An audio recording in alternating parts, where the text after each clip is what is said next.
Onorato and Miller, Belmont week for the final time at Saratoga. Third and final time. That concert on Broadway was pretty cool.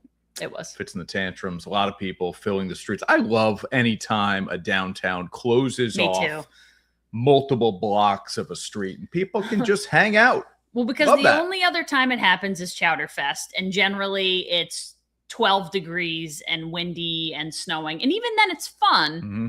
But this is just so much better. Yeah. But they do it in other cities for other things. It's just that I love it when it happens anytime. Me too. In those kind of setups. All right, we'll talk about the Belmont on Saturday and the favorite Renegade, the runner-up in the Kentucky Derby, the first Saturday in May. We're talking with Dave Portnoy, founder and owner of Barstool Sports, about his love for Saratoga Springs, why he's so invested in helping dog rescues, and who he thinks will win Saturday's Belmont Stakes. We are talking about the Knicks and the Spurs NBA Finals. Oh, by the way, New York stealing Game 1 despite an early injury scare from Jalen Brunson. A lot on the show. Here we go.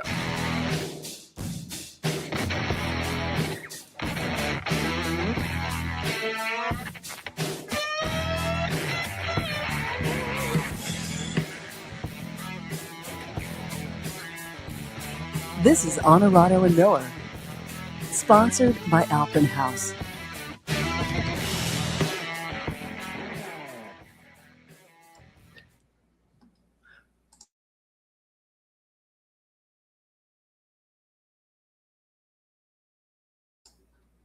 Ayo. All right, if I said the most expensive burger in New York State was at Ciro's, how much would you say that burger is? We'll tell you what's on the burger, and we'll tell you how much it costs and how it tasted. I don't know, but you definitely do. Yeah, it was delicious. People ask, was it worth it? I can't answer that for you. You have to decide. Is it worth it for yourself? Yeah.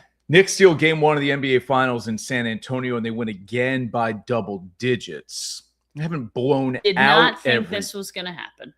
The win or the double digit? Well, I didn't foresee the result when I was watching it in the first half. Okay. I thought, no, this isn't going to be their night. And then I woke up. Turns out it happened to be their night. I missed it.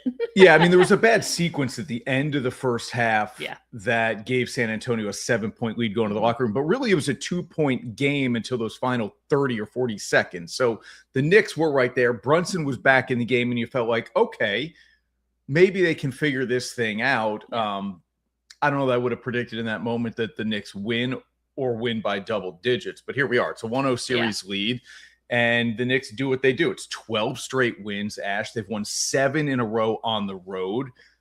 And again, you have the stat, they continue to win by double digits. Yeah, 11 of the 12 games have been by double digits in that 12-game winning streak. So, and this is mostly come from behind too. It's not like they're winning by double. Like some of those they blew them away, but there have been so many games where recently they're coming back from big deficits. Like you're down 14 in the third. I don't think a lot of people feel really good about on the road down 14 in the third. I was much more worried about the first quarter when Brunson walked back to the locker room because you think, well, if that's bad, then this series is going south real quick. It didn't. He came back out, but still down double digits to winning by double digits in the second half. That kind of swing is the kind of team that New York has been for this playoff run. Closed the game on an 11-0 run in order to win 105-95. We're live on a Thursday night. If you're watching us on TV over the weekend, they've already played Game 2. We know whether or not this is 1-1 or the Knicks have really taken a stranglehold going back home up 2-0. But think about the last 2 games the Knicks have had these long layoffs, right? They sweep the Sixers. Game 1 against the Cavs in the Eastern Conference Finals. They're down 22 in the fourth quarter, and they come back to win. Then they sweep Cleveland. They have another long layoff as San Antonio needs 7 games to dispatch the Thunder. And in Game 1 of the NBA Finals, they're down 14 in the third quarter and come back to win. So are we going to see a similar script here for the Knicks where they win the next 3 games? Are they good enough to sweep? Yeah, I don't know. Those 2 scenarios were very different. I feel like it wasn't necessarily a slow start. Like you lose Brunson for a while and then you go down in the second half. It felt like the Cavs was a slow start right from the get-go. They got down big early and then clawed their way back. This one, it felt like that kind of happened over time and different factors played into it. I don't think I can't imagine this becomes a sweep. No, very it different opponents. Cleveland had no interest towards the middle and end of that series and playing defense. San Antonio, somebody at work asked me today because I had said I think the Spurs win the series and maybe in 6. And somebody walked in today and they said, "Still like the Spurs in this series?" And I said, this is what we do. We overwrite. Like San Antonio could win Friday night, and then all of a sudden, everybody's like, okay, we got ourselves a series here. And then it all depends on what happens in Game 3 at the Garden on Monday. If New York were to find a way to win Game 2, you really start to let yourself think about winning this in a short series. Well, I think San Antonio is too good for that. Wembanyama is too good for that. The supporting cast is too good for that. San Antonio's defense in the half court is too good for that. But Brunson has been a man on a mission. Karl Anthony Towns is playing really well and not getting a ton of credit for it. So, I just think that we thought that this would be the most difficult opponent for good reason. San Antonio is uniquely qualified to play against any team in the league just because they have a guy like Wembanyama. But the cast is so good. They're super young. I mean, they're so young. They've got guys in their first and second years in Castle and Harper that are performing as well as any other players in the league. And I don't know, when you draft those guys, you think, these are going to be good guys. I don't know that you think they're going to be that good that quickly. Wembanyama's a unicorn, but this is a Knicks team that, similar to the Spurs, loves to play defense, loves to get after it on the defensive end. So if you're Karl Anthony Towns, I think this is a challenge for you. I don't need to go out there and be the better because how are you better than Victor Wembanyama? There aren't many people who are, but I need to make his life difficult and keep him as low as possible and just get him agitated. And I think in the first game, a good enough job. Yeah, he for sure. to shoot it well. He was 2 of 9 from 3, and Towns basically handled him one-on-one the whole night. The Knicks didn't have to rotate help, which creates open shooters. Champagnie couldn't miss in the first half. And those are the guys that I think you have to say, okay, if they're going to beat us on a night and Champagnie's going to hit 7 threes or whatever it is, okay, then it is what it is. But I think you have to do your best to say, we limit Wembanyama, or we try to, so that we're not, like you said, creating those mismatches where you have to double team people. But OG Anunoby's a guy who loves to play defense too. And I just think that this is a fun, gritty Knicks team that is very New York. There's not superstardom for me. I know Brunson probably should have been an MVP candidate. But it's a team that I think gets underestimated, and we continue to pick against them, at least when it came to the Western Conference teams. That's kind of New York.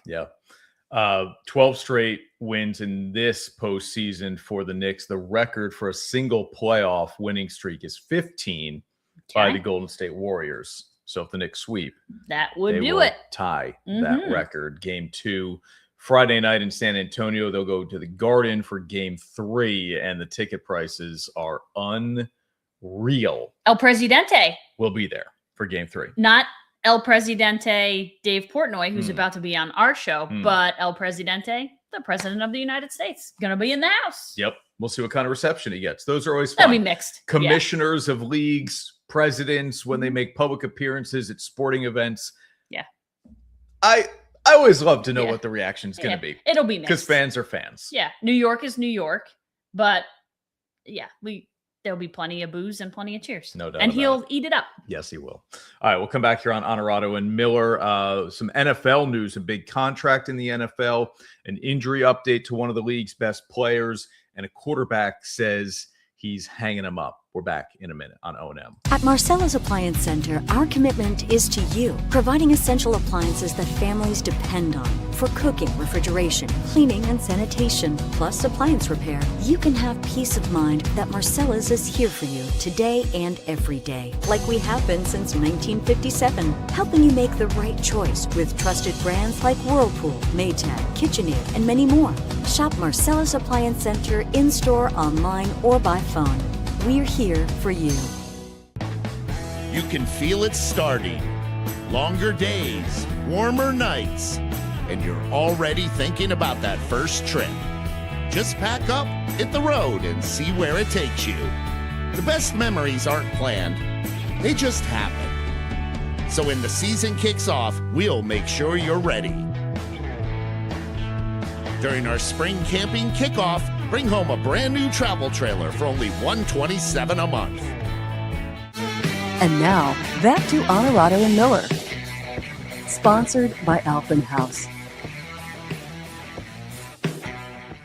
All right, Ash, some big news in the NFL here. Micah Parsons of the Packers, who tore his ACL on December 29th, I believe that's right, December 29th, is really looking at that 9-month timeline. And so the report that came out this week was that he wouldn't be back until mid-October at the earliest.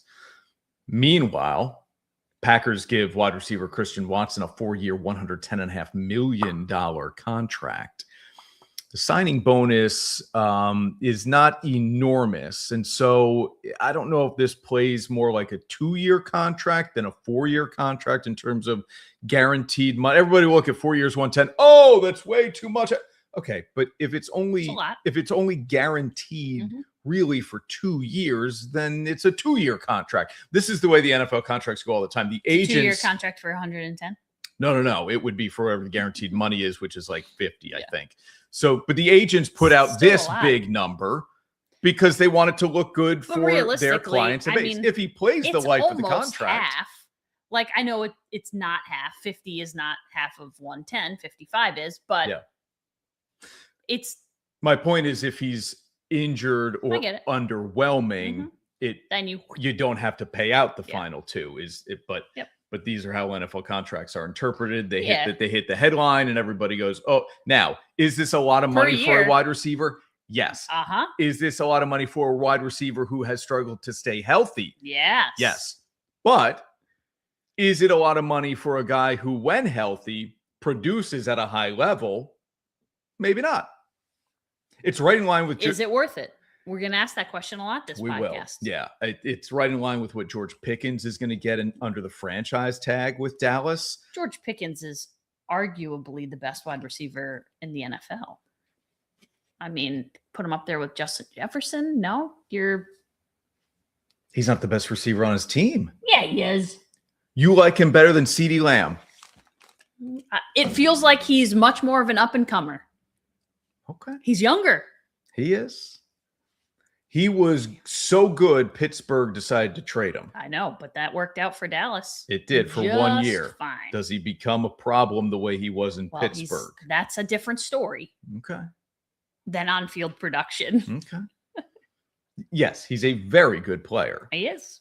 And maybe it's the product of playing with a very good quarterback that he blew up in Dallas last year, as opposed to life with Mason Rudolphs and the such in Pittsburgh. Kenny Pickett. Sure. Okay. Yeah, maybe. Wow. I don't know. For me, like, it's not. People don't put Dak in the same. No, but he's highly productive in terms of statistics, right? They were talking about him for MVP for the first 12 weeks of the season or whatever it was. I get that we don't have a long list of big wins for Dak Prescott, but the stats every year are very, very good. And so the receivers will be in line with that. Yeah, and listen, the benefit of having two basically guys who could be number one receivers on many other teams is that one of them's got to eat, because if you're going to double anybody, then and if it's not one of the two of them, then it's going to be somebody else. So I just think, maybe that's a product of Pickens having a breakout year, is having somebody like CeeDee Lamb on the other side. Yeah, maybe. Okay. Maybe. All right. Anyway, that's out of Packers camp. This was really the news that kind of shocked everybody in the NFL in the last few days, and that was the Rams getting Myles Garrett from Cleveland. He's the best pass rusher in the sport, and that can't be argued. He's under a big contract. They've reworked it a little bit in LA, but he will still get paid a lot of money to try to be a difference maker as the Rams chase another Super Bowl before Matthew Stafford retires. It's Jared Verse, as we always like to say, Poor the former guy. UAlbany player. Listen, he will forever be the former UAlbany player. He was Defensive Rookie of the Year last year, a couple of years ago, I guess, at this point. And then a few picks, a first, a second, and a third going back to Cleveland. Interesting move by the Browns here to just kind of restart the process. How many times can you restart in Cleveland? I know. I just think like, man, you've got the best player on that. He's the best player defensively in football right now. And outside of Micah Parsons, who's not healthy. Yeah, I think Garrett is. I mean, Garrett wrecks games. He's also just built differently. Yes, they play a Parsons little bit of a lower to different the position. ground. Yeah, Garrett just wrecks games. And so you trade the Browns him just away. aren't good enough to utilize any of these guys, and that's always been the problem. Change? Never. When do you it never decide changes. We're going to Ownership. hang on to this guy, and he's going to be here long term. I guess that was Joe Thomas, and it didn't work out. Ownership. When ownership changes, because none of those guys are going to be happy in a losing situation. And no matter how good you are, you can only be happy for so long. And then you say, I want out because this team stinks. Yeah. So that's just it's a really bad cycle. This was such a big deal that it had former multiple time defensive player of the year, Aaron Donald, talking about unretiring, posting workout videos about how he's still staying in shape. And he was so excited about this that he might even come out of retirement. Could you imagine? Now, is Aaron Donald going to be highly effective after being out of the league for 3 years? 2 years? 2 years, I think. I don't know, but it would be fun to see the two of them on that. Did you see front. the podcast? So the Kelsey brothers podcast, they're talking about Aaron Donald telling stories. Okay. So I believe it was Stafford telling stories about Aaron Donald and his workout regimen and how much of a beast he is. And they were like, dude, we had a Make-A-Wish kid in. This kid is fresh off of beating cancer and is like feeling good and whatever, wants to work out with Aaron Donald. AD has him puking. No mercy. In the locker room. No mercy. Because he's like pushing this guy as far as he can go. And they're like, AD, chill out. It's a kid. And he's like, nope, we're going at it. We're going at it. Amazing. Yeah. Like he's got no stop. Like it's just all full speed ahead. It's a good story. It's a really good story. Yeah. Okay. And I like the attitude too. And now, Dirty, Difficult, and Done. Sponsored by Performance Industrial. Bill Miller, his great squad at Performance Industrial, never a job too dirty or too difficult for them to get it done. Russell Wilson says he's done. Announced he's retiring from the NFL, going to join CBS as a studio analyst. Your thoughts? He had a little, I don't know if he had an offer, but there was something out there that the Jets were interested in bringing him in. And he's like, no thanks. To back up Geno. I don't want to do that. Who can blame him? It felt like this was a long time coming, a little bit of in the making, and he was just going to be a stopgap 1 year quarterback. It's not to say he couldn't have played somewhere. I'm sure he could have, but doesn't want to be a backup. Probably too good to be a backup, but not good enough to be a starting quarterback in this league at this point. So it's one of those like, yeah, you're now in the in-between. Yeah. It seems like the right move. Listen, he doesn't lack personality. You love him or you hate him. He does not lack personality. I think he will be interesting. I find that interesting that you say he doesn't lack personality. I think he lacks personality. Oh, I don't think he does. It's all, he's like AI. I didn't know it because AI didn't really exist in its current form. Not Allen Iverson. Years ago. Right. Not Allen Iverson. He had personality. Yes. Has personality. Yes, he did. Before artificial intelligence really was what it is years ago, you could have convinced me that Russell Wilson was being controlled by a computer somewhere. He acted as the wind went, right? I mean, it seemed like he had no concrete conviction or this is who he always is. You heard terrible things about him coming out of the Seahawks locker room towards the end of his time there. And then it just felt like everything felt manufactured is what I'm getting at, I guess, right? That Jameis Winston seems to have this very genuine personality. Sure. Russell Wilson feels like he's always putting it on to try to impress people, win people over in some way, be somebody he isn't. I don't know. But is he not that? Like you're saying that's who he is. Yeah. I just think I don't know. People hate him, which I think automatically means there's something there. Mm-hmm. He's very hateable. I don't hate him, but people hate him. I think there's a little bit of jealousy to people that are like, well, Russell and Sierra, and it's always like a knock about who are these people? Who are they trying to be? What if they're just themselves? Who are they supposed to be? I don't know. They're multi-million-dollar, both of them together, professional athlete, professional musician, artist, dancer. That's a different kind of life that most people can't understand. And even people who are professional football players can't understand what it's like to have a life with a professional musician, actress, whatever she is.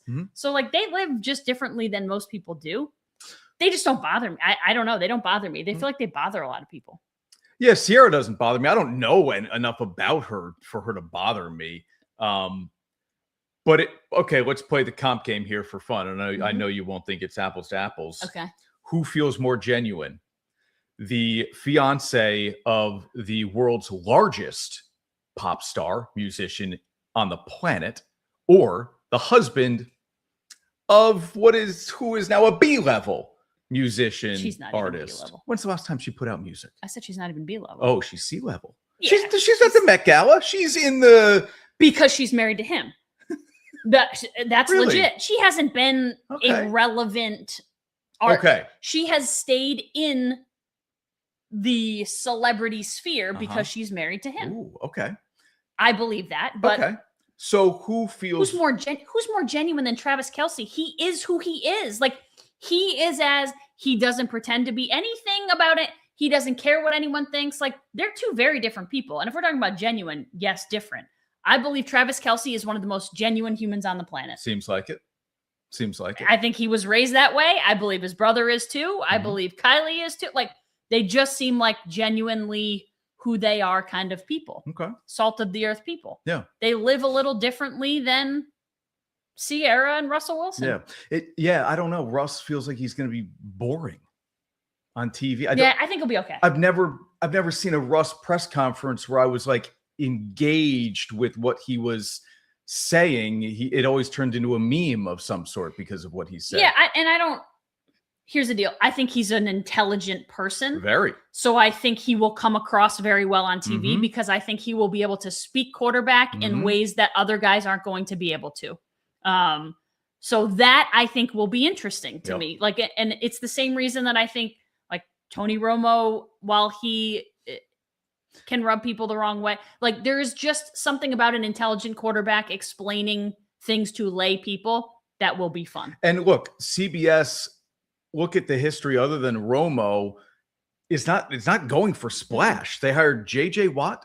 They hired Matt Ryan. And I love J.J. Watt. I think both guys, and Ryan is no longer, I think both guys were good, but I don't know that they were magnetic. I think a lot of people like J.J. Watt. He's gone from the studio now to a game analyst. He's rising very quickly in that industry. It doesn't feel like there's been this strong pull where you're hiring a Jason Kelce, a Pat McAfee, right? Guys who have a personality that really draws viewers in for good or bad, to your point, right? If you're unlikable, sometimes people that's good enjoy too. watching you as well. All right. He's a 10-time Pro Bowler. He's I say borderline Hall of Famer, but I don't know. Yeah, does and he I would get in agree, but- ultimately? Is Russell Wilson a Hall of Famer? Maybe. He's got one Super Bowl. And your Pro Bowls don't mean anything to me. Me neither. He has a lot of stats. His stats are better than a lot of quarterbacks, probably some of whom are in the Hall of Fame already. Yeah. And, when he was at his best, he was very good. Electric. In Seattle. Yeah. He was an electric guy. Yeah. Yeah. All right. Speaking of whether you like him or you hate him, Dave Portnoy, and he knows it. He's got a new book coming out. Embraces it. But we had an opportunity to talk with Dave Portnoy, the Barstool Sports founder and owner, on opening day of the Belmont Stakes Racing Festival. An exclusive conversation in his backyard with the Oklahoma training track behind us. That's next here on O&M. Maybe this journey you're on has a purpose much greater than yourself. A purpose that goes beyond the field, the court, the gym. A crown awaits those who never give up. It's your time to dream again, to claim victory, and rise up. So what are you waiting for? It's time to rise. Claim your crown. Summer feels better on a Yamaha. The 2026 Yamaha boat lineup is here at Alpen House Boats. Built for relaxing, cruising, water sports, and making the most of every day on the water. With sleek design, confident handling, and smart features throughout, Yamaha delivers performance you can feel and comfort everyone can enjoy. See the 2026 lineup today and discover why nothing feels like a Yamaha. Alpen House, the Northeast's premier outdoor destination. And now, back to Onorato and Miller. Sponsored by Alpen House. When you can go anywhere or do anything, and Saratoga's the place you choose to spend your summers, there's something legit about this place. Dave Portnoy is the founder and owner of Barstool Sports and your own stable, which we'll talk about. But you choose to spend your summers here. You can go anywhere. Why here? So, I've loved the town. My dad used to take me growing up. So I've been coming for a long time, probably since I was about 12. And then the better Barstool did, the better we did, I was able to get a place here. So where we're shooting now, which is like dream, wake up, watch the horses run by in the morning. I love it. It's one of my favorite places on earth. What makes it special, to put it kind of plainly here? Obviously I like horses, but it for me, you wake up in the summer, everyone's got a racing form. Everyone's talking about horse racing. The downtown is quaint, like old school village. It just feels like, I don't know, it feels like it's always the 4th of July weekend where like everyone's in a good mood, happy. So I don't know, that all those things combined is probably what I like about it. You've got your two rescues here with us, Miss Peaches, who of course is famous, and Pete is right on her tails. And you made an incredibly generous donation through Lucky One Lemonade to supply a brand new bus, which our local rescue in Argyle, Lucky Puppy Rescue, so desperately needed. Yeah, what inspired you to make that donation? So we're always raising money for dogs. Once I got Miss Peaches and she became widely famous, I basically said every dollar we make, we'll give back to charity. So we've donated to a ton of different charities. Someone called me about Lucky Pup and said they need a bus. It wasn't the lady running it. And I researched it, and then I called her and she's like, yeah, I drive the bus from Florida to New York, basically I think twice a month, and it keeps breaking down. I'm on the side of the road. She told me the story, so it was something we could help with, and we helped get the funds to get the bus, and it's brand new. I'm actually going to see it later today. You're famous for the nickname El Presidente. Do you think that's been replaced, though, by Miss Peaches' Papa at this point? Well, Miss Peaches is by far the most famous in the household, especially here. Like, I think Saratoga is probably where Barstool, myself, is the most popular, and she's by far the most popular. Like, if you walk down the street, people pull over, you can't go 2 feet without her. That's amazing. All right, so you've got your own stable now, Go Go Graze. And you had a horse in the Kentucky Oaks. Yes, lovely gray. How long was owning a stable a dream of yours? Forever. So, like one of my buddies, Elio in Bernoni, who we go to, he'll be up here tomorrow. We go to the races forever. We bought a horse 20 years ago for 10 grand. We split each other, gray horse. So I've always wanted to do it. Horse racing is not cheap. So you need a lot of money to be involved, and compete, and I've spent a lot of money, and I've gotten nowhere. So, and I'm still a poor person for horse racing in terms of competing on like the highest level, but I've always done it. I've always loved horses, loved animals. For me, it like being where we are right now, I walk every morning, go visit my horses, try to get them peppermints, carrots, like that's part of the experience for me. So I love it. It's part of the reason that I'm here. Yeah. And who was on that horse? Yeah, I was just going to ask you, our guy Dylan Davis Yes. on that horse. Why did you make that decision? So a couple years ago, 2 years ago, I just decided I was going to start betting on Dylan, and I proclaimed that it would be the summer of Dylan Davis in Saratoga. Yes. And he went bonkers. He had like it was long shots, 10-1 every morning. So I was literally betting on him, struck up a friendship with him. So now that I have a barn, it's like, all right, I'd love to give him the chance to run. The horse did not run a lick, did not like the dirt. But hopefully Dylan will get some more mounts for us and get in the winner's circle. So that would be nice. Yeah, Dylan's got a mount in the Belmont. We'll get your pick in a moment, but you've got a book coming out. Yes. That people should know about. What is in the book? Is it genuine Dave Portnoy that everybody claims to know? Yeah, so the book is Cancel Me If You Can. I wish I didn't agree. I'm glad I did it now. Originally, when I agreed to write the book, I thought I'd have a ghostwriter, and I just read it and be like, all right, I don't have to do much work. I couldn't do it. I read a paragraph. I'm like, I got to write this myself. It took me forever. It is very genuine Dave Portnoy. For better or for worse, some people won't like that. Some people will. But I'm pretty proud of the way it came out. So it's the journey of Barstool over 25 years, which is a pretty, needle in the haystack type story. And a lot of people know it, but I won't give a lot of it away. The fact that it's back in your hands now, the story of that is incredible. Dave has told it many times over. We won't ask you to do it now. Early lean for Saturday's Belmont? Yeah, I don't want to be boring, but I was so impressed with the way Renegade ran in the Derby. I mean, got wiped out and finished strong. So I think it's his race to lose, but that's chalky. If he doesn't win. If he doesn't win, I mean, I like the Mott horse. I think it's going to be one of the horses that people are picking to win the race, but I'm probably gonna go ham on Renegade. If Renegade's even money or better, I think that's a pretty good bet. The field in general is just incredible list of horses. Yeah, No and it's doubt about awesome that it's here for the last time, so very exciting. Yeah, exactly. This was fun, man. Thank you. Thank you guys for coming over. awesome. Nice to Thanks meet so you much. guys. Yep. Dave Portnoy with us here on Capital Regional Lifestyle. Pretty good. For 62 years, Alpine House has helped families make more time for each other, away from the rush, away from the routine, and closer to the moments that matter. Because an RV isn't just about where you go. It's about having a place where everyone can come together. It's our 62nd anniversary sale, only at Alpine House, the Northeast premier outdoor destination. Don't put off that first trip. Right now, get this Coachman Leprechaun motorhome for as little as $575 a month. At Marcella's Appliance Center, our commitment is to you, providing essential appliances that families depend on for cooking, refrigeration, cleaning, and sanitation, plus appliance repair. You can have peace of mind that Marcella's is here for you today and every day, like we have been since 1957, helping you make the right choice with trusted brands like Whirlpool, Maytag, KitchenAid, and many more. Shop Marcella's Appliance Center in-store, online, or by phone. We're here for you.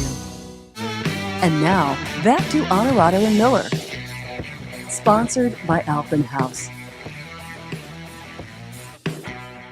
Miss Peaches, Ash. Miss Peaches. Go ahead. You texted me that photo. And it was almost like instantaneous heartbreak that I was not there with you in that moment. There are not many things in this life that I love more than dogs. Very true. There are very few. The list is small. So I love dogs in general. We do not have a dog, personally. We do not. Hold on, I'm going to get it. Okay. Oh. Okay. This exists in our foyer kitchen because we love dogs so much that anytime a dog passes by. There's a lot of we coming out here. A lot of we. Okay. I give us credit for everything in life. Okay. And blame, apparently. Listen, who bought these treats? Well, the jar was empty. So I bought the treats. Chris bought the treats at the grocery store. We don't have a dog. We're the people who know the neighbors by their dog's name, not by their names for the most part. So whenever I see a dog outside, I will quickly, if I know the dog, run to open the door to then give it a treat. And our next door neighbor dog has us trained. He will stand at the back door or front door and bark if he knows we're home until I come out with a treat and give it to him. Mm-hmm. So yes, we are dog people. There are not many things that I love also more than Miss Peaches. Like her social media, like I know it's Dave's social media, but it's hers. It's her interaction with him. Yeah. She's just so sweet and she's so funny and she loves to sneak away, which I think is really funny. And she went from a really terrible life to a life of luxury. Have it, right? And she deserves it. As good as you can have it. She lives in Nantucket sometimes. She lives in I want her life, actually. Sometimes in Saratoga, Nantucket, Florida. None bad options. And gets treated like the queen she is. I was so sad that I did not meet her. I'm sorry. So sad. Well, I love that dog. Let's make this happen at some point. Yeah.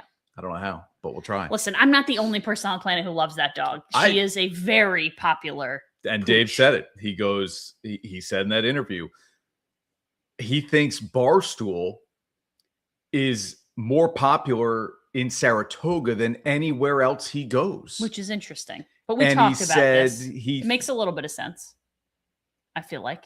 Okay. Compared to Florida and Nantucket. Right. Yep. And he said Miss Peaches is by far more popular than he is in Saratoga. You can't go a block without people 2 feet stopping, pulling over, wanting a picture, wanting to pet her, whatever. You got a photo. I did. And she's so sweet. Oh, I love her. I mean, not a bark, not a single bark out of her or Pete. And poor Pete. When Pete, strangers came into the house, not a bark. Pete is such like he's like a second. He's not even like a second child, but he's younger brother. He's got like Peaches is like the class of the ball, the A+ student, the athlete, the whatever. And then Pete comes along and everybody's like, yeah, Pete. Poor Pete. No, Pete gets a lot of love too. I'm sure he does. And he also went from a bad situation to a good one. So everybody wins. Yeah. And here's the deal. Dave has done tremendous amounts of work for rescues, not only locally, nationally, has raised a ton of money and has put it toward good causes. So good for him. Yep, no doubt about it. Lucky One Lemonade continues to grow too. They do an iced tea now, and all of the profits. I think all of the money. I say all the profits, but I don't know that Dave has taken any money from that company. It's all going to rescues. Yeah, dog rescues, animal rescues around the country, which is really, really cool. Lucky Puppy Rescue in Argyle got a brand new bus, which we just talked about. Yep. Okay, he says he likes Renegade, which is the 2-1 favorite. Todd Pletcher came second in the Kentucky Derby to Cherie DeVoe's Golden Tempo. Bill Mott has a horse at 3-1. He won the Belmont last year with Sovereignty. Chad Brown has three horses in this race. And you heard Dave say he's going ham, which means he's going big. He's going to go all in. Going ham. Put a lot on Renegade. Even if Renegade's just even money, he thinks that's the horse to win. You might as well bet. He'll bet a lot more than $100, but you bet $100 on him, you get 100 back, and it's worth making that bet. So we'll see. 7:04 post time. Belmont Stakes on Saturday. I was going to say 3 horses is a third of the field. It is 9 of them. Yep. So it feels like this would be a good shot for Chad to get it done. Would be interesting to have Cherie win the Derby, have Chad win. Either one of them would be fun. You know me, I tend to root for the hometown story. I think Cherie would get a few more people in the fields than Chad, just because of her unique story. But Golden Tempo, Golden Boy, was Ciro's thinking about? Probably not that when they made that decision? No, but you just made my transition very easy. You think that was by accident? I know. We're back on Onorato and Miller after this with the most expensive burger in New York State. I will tell you how much it costs. We're back in a minute. Maybe this journey you're on has a purpose much greater than yourself. A purpose that goes beyond the field, the court, the gym. A crown awaits those who never give up. It's your time to dream again, to claim victory, and rise up. So what are you waiting for? It's time to rise. Claim your crown. Grab the family and get on the water in style with a Barletta pontoon featuring the power of a Mercury outboard motor. You'll be slicing through the waves with a smoother, quieter ride, leaving you to relax and soak up the sun. Whether you're cruising with a family or tubing and skiing, Barletta and Mercury will give you the best ride on the lake. With their unmatched reliability and refined performance, Barletta and Mercury won't let anything hold you back from having a summer you'll never forget. So don't wait. Stop by Alpenhaus Boats and start your next adventure today. Check out our great selection on Route 30 in Amsterdam and online at alpenhausboats.com. And now, back to Onorato and Miller. Sponsored by Alpenhaus. When somebody asks, where is the most expensive burger in New York State?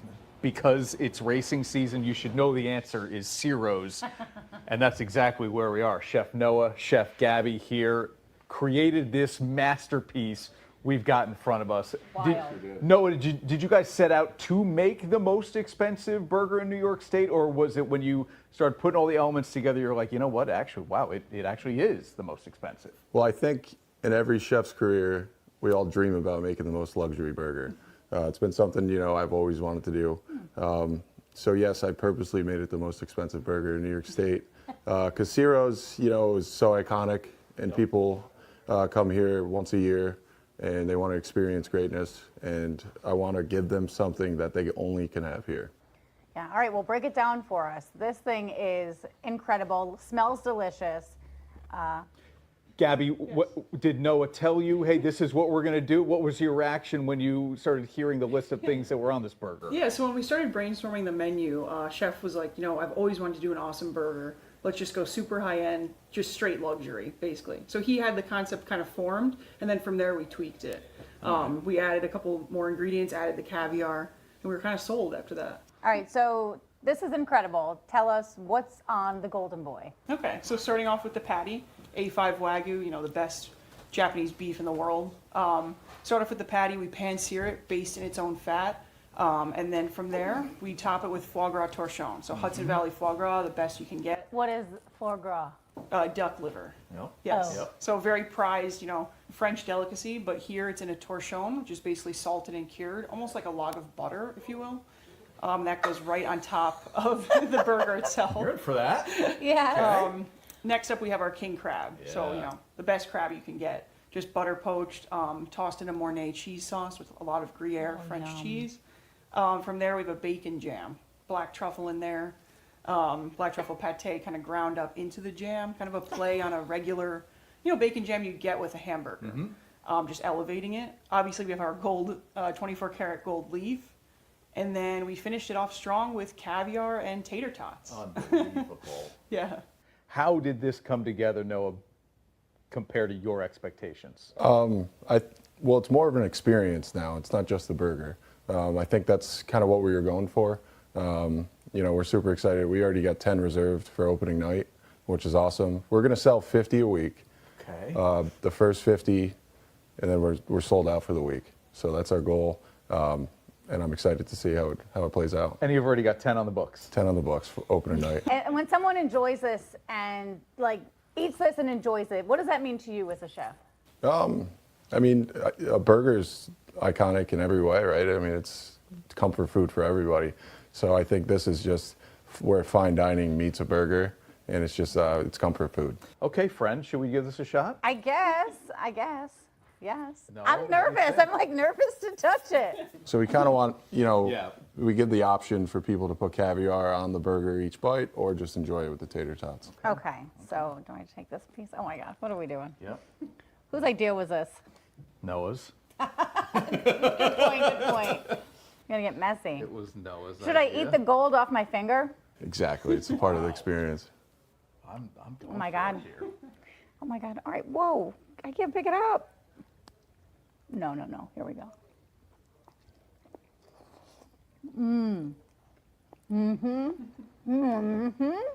Insane. Yeah, I think the best part is, all the flavors Yeah. completely complement each other. And the burger's perfectly done. The crab It's perfect. is insane. I know for a lot of people, this would feel ostentatious. And maybe it is. But it's worth it. It is so worth it. I mean, like Noah said, right? It's an experience. Yes. And the option to share with a friend? Makes it better. Absolutely. That's insane. I wouldn't want to share it with anybody else. All right, so I've never had caviar. Should I try it? Yes. Yeah. All right, let's try a tater tot. Oh my gosh. Get a little bit of Feels this so on there fancy. too. So Sorry. these are homemade. Okay, thank you. The tots are. Yeah. So what is caviar supposed to taste like? Nice salty umami bomb. All right, I like the sound of that. Dramatic.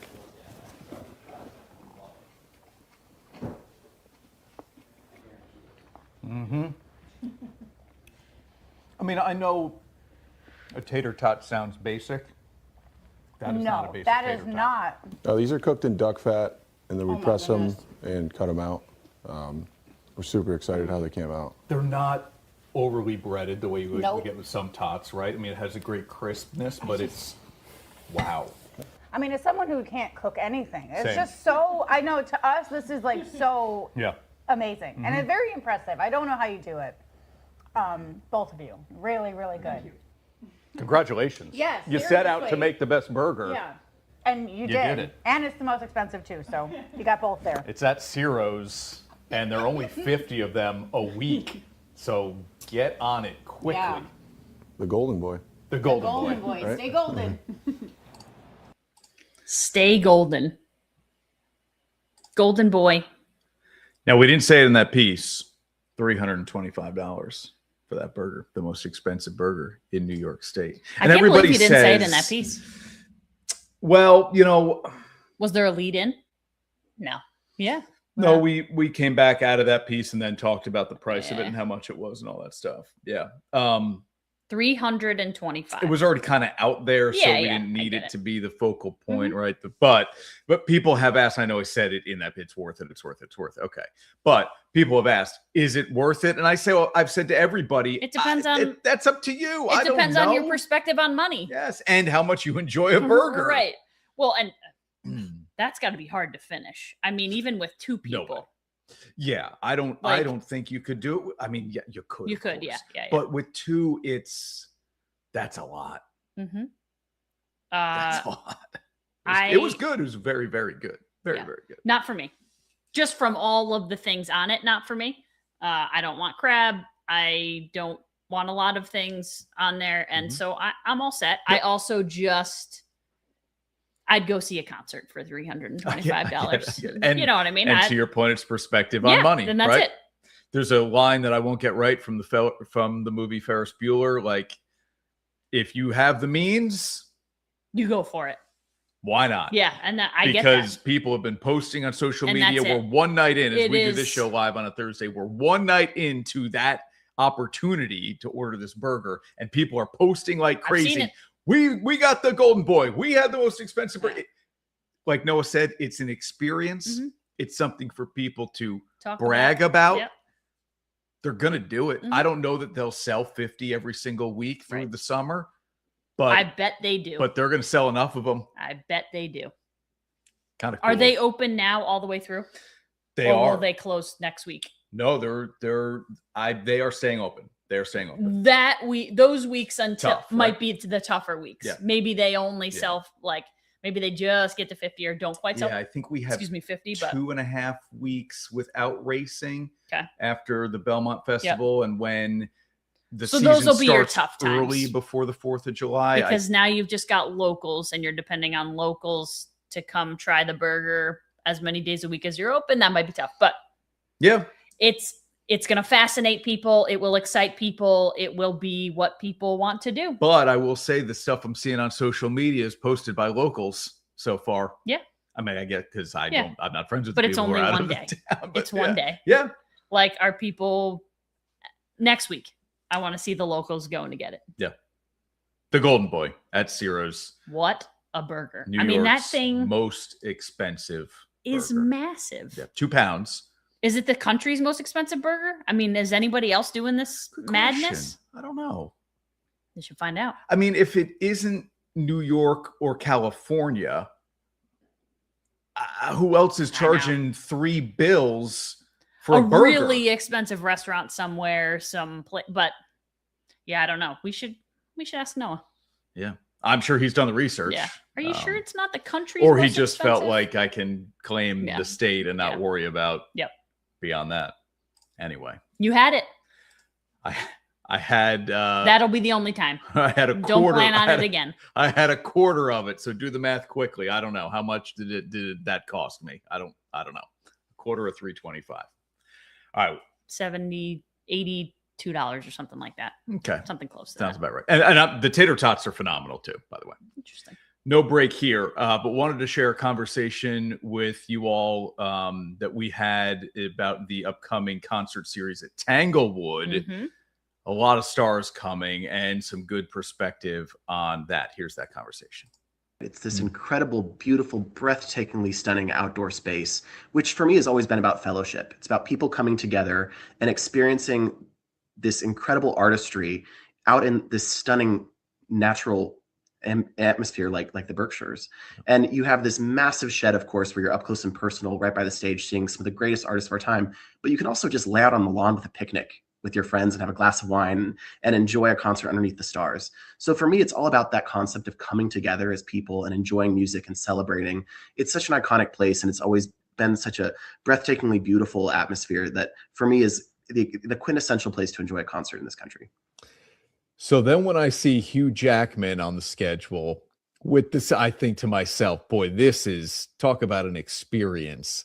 From your perspective, as part of the team that really kind of puts this together and is able to kind of hold it up as a calendar of events against all other concert venues in our country. When you land an act like that and you can pair Hugh Jackman up with the symphony, how does that make you feel? Well, for me, it's the most rewarding part of what we get to do, right? It's expanding what our orchestra can do and the different types of acts that we can have on our stages. So this summer, you're going to see some thrilling musicians from all different types of genres, from rock to reggae, country to folk, pop to blues, and even a comedy show. And if you talk about the pop specifically, we have 3 incredible acts performing with the orchestra that could not be more different in terms of stylistic genre. You have the Jerry Garcia Symphonic Celebration for the Deadheads out there. You have, of course, Hugh Jackman, who you mentioned, and also Cynthia Erivo, who just performed with us for the first time ever at Symphony Hall this last spring, and sold out concerts, incredibly intimate experience, and just a really special evening for our audience. I'm really excited and looking forward to all those shows with the Pops this summer. And of course, James Taylor is a constant, not to make that sound like it should just be kind of overlooked. The fact that he feels the way he feels about Tanglewood and vice versa is so special for our area and into the Berkshires. What else really excites you about this schedule? I just love how many different genres we're presenting. You know, you have everything from the comedian Jon Stewart, the host of The Daily Show, doing his solo comedy act, which rarely is performed across the country on tour. We're really excited to have that. And then you have everything from that to Paul Simon, you know, the beloved singer-songwriter making his Tanglewood debut with featuring songs across his 7-decade career. It's really stunning to see sort of the breadth of artistry that we present, you know, and then you segue to acts like Jason Isbell and Patty Griffin. You know, this is a 6-time Grammy Award winning singer-songwriter who'll be performing at Tanglewood for the first time ever. So what I love about Tanglewood is you never know what you're going to get. Of course, you have those household names, the BSO family favorites, the people who are icons in the Berkshires, like James, but then you have all these other acts like Tedeschi Trucks performing with us for the first time ever. And for me, it's just the sky's the limit with what we can present at a place like Tanglewood. And Carrie Underwood? Yeah, that's going to be really exciting, right? She's had such an incredible career ever since winning American Idol. And when you think of a true country icon, the first name that comes to mind is Carrie. So we're really excited for her to make her Tanglewood debut for the first time ever. You've rattled off a bunch of names here, Daniel, who will make their Tanglewood debut. Is that a focus in any way to try to get first-time artists to Tanglewood? For me, it's all about keeping up with the times and being excited about who's coming next, thinking about what our orchestra can present and how we can broaden the audiences that we invite to our incredible campus. So I'm always excited when we get to bring an artist to Tanglewood to perform with us for the first time ever. I want Tanglewood to be the home for the most exciting next generation of great artists to perform on our stage. And what is the response you often hear from artists who perform for the first time at Tanglewood about their experience? Well, it sounds so cheesy to say, but it really is the magic of Tanglewood. I mean, so many artists who've joined us for the first time ever say, I want to come back as soon as possible. Book me for next summer. What's it going to take to get back here? It's just such a stunningly beautiful place. And especially for the acts that get to perform with the orchestra, you know, it's a lovely venue and there's a really great sense of fellowship that's sort of in the culture and in the water and in the air of the Berkshires. So I'm really excited to bring back some exciting acts, but I'm also really excited to invite some new artists to join us for the first time too. Yeah. You know, I often think to myself, boy, how lucky are we that you've got two outdoor venues like SPAC and Tanglewood not that far from one another. And yet the difference in experience. I'll be honest, when we went to see Mraz, it was kind of like we're getting in at almost the last minute and let's just get to our seats and not disrupt. So I do want to experience that lawn where people really go all out, and I hear about the elaborate, you know, kind of setups that people have as opposed to me, which would just be a blanket and maybe a bottle of wine, like you said. Does any of that ever blow your mind year to year? Without a doubt. I'll tell you that I first went to Tanglewood when I was a junior in college, and I'll never forget walking the grounds for the first time ever, and that first sunset over the Stockbridge Bowl and looking out over the lawn. And it's sort of become this ritual for me, even years later, coming back now in my current capacity. I never lose that excitement, that buzz, that energy that I get when I'm on the Tanglewood grounds. I truly believe that Tanglewood is this experimental laboratory for musicians and artists where art, music, truth, beauty, life, friendship, fellowship all coalesce. And when you're there, you just feel like the best version of yourself. And I'm really excited to say that even now, years later, I still haven't lost that feeling that I had as a junior in college that first summer. Daniel Malampali from, I say Tanglewood, it's, you know, the Boston Symphony. We had a great experience at Tanglewood when we were there. Yeah. So I want to get back, just kind of have to find the right opportunity, day of the week. I know. Act, show, whatever you want to call it, right? Yeah. Tough to make that happen sometimes. You know, we would love... SPAC is an 8-minute drive. Tanglewood's a whatever minute drive. Hour and a half from here. Okay. Where we are. Really only an hour from, not even from the capital region, really. Yeah. We would love... I know, say it. It would be such... It would be a unique experience that would be worth it would be worth the Golden Boy. Hugh Jackman. Yeah. On stage, we are obsessed with The Greatest Showman. We want that to come to Broadway. We want Hugh to be in it. We want to go see Hugh at Tanglewood. Even if he doesn't sing any Greatest Showman songs, which I hope he does. But that would be fun. Yeah. That's a very unique act and experience that Tanglewood is bringing this summer. So very cool venue. Like I said, we didn't get to see a lot of it. No, just we kind of felt like we got rushed in. Yeah. Get a drink, go to the seats, and then we went from our seats to the car again. Yeah. So it was. Yeah, we didn't do it pretty quick. We did it the fun way, but we didn't do it exactly the right way for our first experience. Yeah. We just didn't see much of it. Yeah. So hopefully there'll be more. Absolutely. Yeah. All right. Renegade in the Belmont sounds like it's the pick to make, and then it's so I won't make that pick. Who do we put in there? That's no fun. In an exacta box or a trifecta box to try to win a little bit of money off Renegade and Todd Pletcher's horse, the favorite going into the Belmont. Have a great weekend, everybody. Sure feels like summer is finally here. We'll see you next week on Onorato and Miller.